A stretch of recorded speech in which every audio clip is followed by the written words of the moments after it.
Kiedy w 1983 roku Eiji Toyoda postawił sobie za zadanie stworzenie najlepszego auta na świecie, nie sądził chyba, że jego marzenie przerodzi się w stworzenie nowej marki motoryzacyjnej. Marki nastawionej na luksus i elegancję. Ciekawe, co powiedziałby on na luksusowo-sportowe podejście do tematu, czyli model RC stojący obok nas.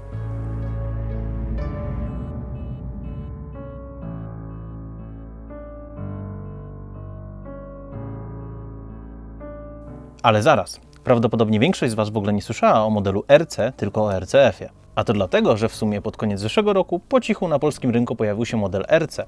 Pod tym skrótem mieści się nazwa Radical Coupe i określa po prostu dwudrzwiową wersję modelu IS. Stylistycznie auto bardzo mocno nawiązuje do swojego mocniejszego brata. Właściwie niewprawne oko jest w stanie pomylić obie te odmiany. Tutaj jesteśmy ubożsi o wloty powietrza na bokach, dwie końcówki układu wydechowego, lotkę na klapie i właściwie to wszystko.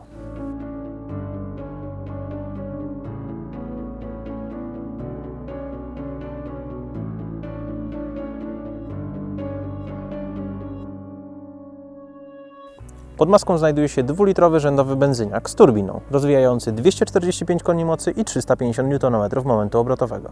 Całość zestawiona jest z 8-biegowym automatem przekazującym moc na tylne koła.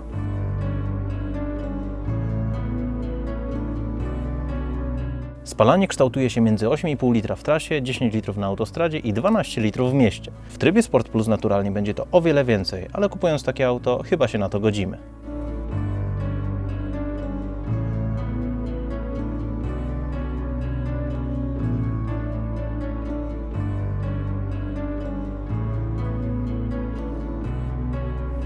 Bagażnik? Producent mówi 300 litrów. Moim zdaniem jest to wartość troszkę zaniżona. Na pewno zmieści się tutaj jeszcze jedna osoba.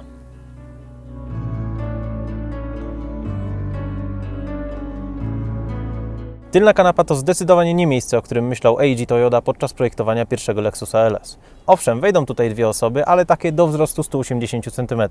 No i brakuje chociażby najprostszego podłokietnika. Za to całe crème de la crème zaczyna się po zajęciu miejsca we właściwym rzędzie foteli.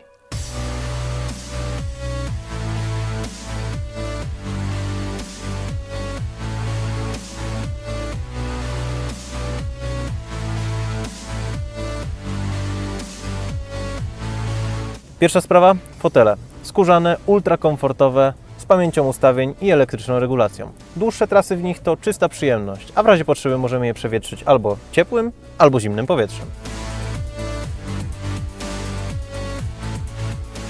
Na pokładzie jest parę detali, które bez wątpienia udowadniają, w jakiej klasie auta siedzimy. Całe wnętrze sprawia wrażenie uporządkowanego i luksusowego. Niestety, jak zwykle, musieliśmy znaleźć jakąś wadę. Listwy ozdobne są tak naprawdę plastikowe. Tak samo cała konsola środkowa i właściwie tylko po dotknięciu możemy poczuć niewielki zawód.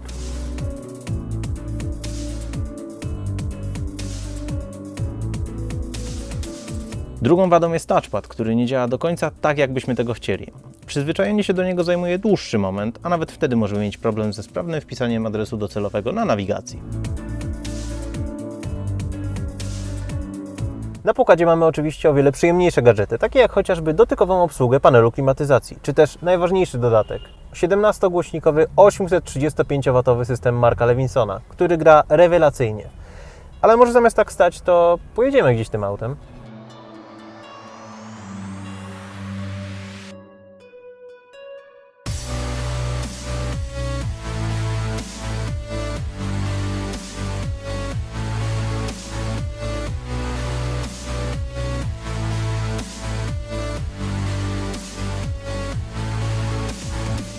W trybie komfortowym auto świetnie wybiera nierówności. Nie czuć przy tym żadnego bujania czy też najmniejszego pływania. Płyniemy, owszem, ale nad dziurami. Dodatkowo w trybie normalnym układ kierowniczy jest równie precyzyjny co w trybach sportowych, dlatego też nie cierpi na tym dynamika jazdy.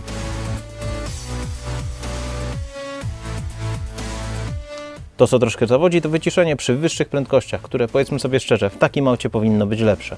Ale szum można zagłuszyć podkręceniem głośności, co przy takim audio wypada robić jak najczęściej.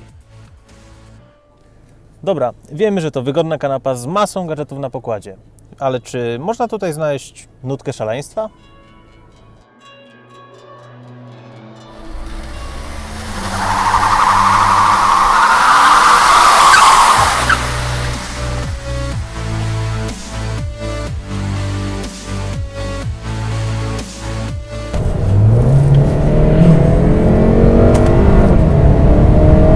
Muszę przyznać, że nie spodziewałem się takiej natury tego auta. W parę sekund możemy zamienić tą luksusową kanapę w sportowca dającego frajdę z jazdy. Oczywiście auto waży prawie 1700 kg, więc nie spodziewajmy się cudów w zakrętach.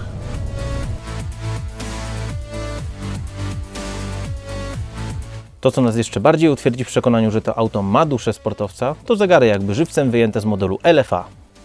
Mógłbym je tak przesuwać chyba przez cały dzień.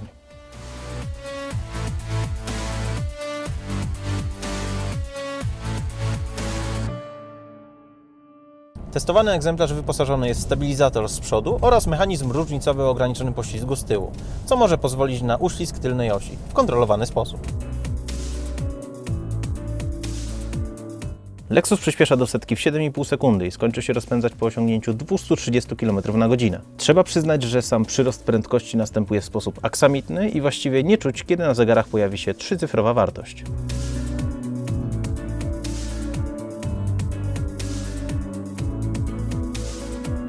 Przy normalnej jeździe skrzynia biegów jest ok, natomiast jeżeli wciśniemy mocniej gaz, na kickdown trzeba chwilę poczekać.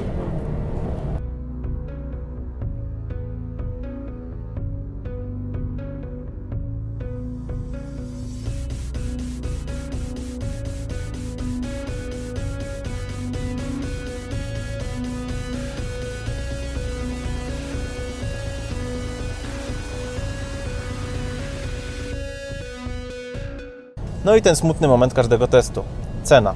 Podstawową wersję kupimy za 189 tysięcy złotych. Żeby wyjechać tak skonfigurowanym autem jak nasze, trzeba zostawić teściową. 280 tysięcy złotych.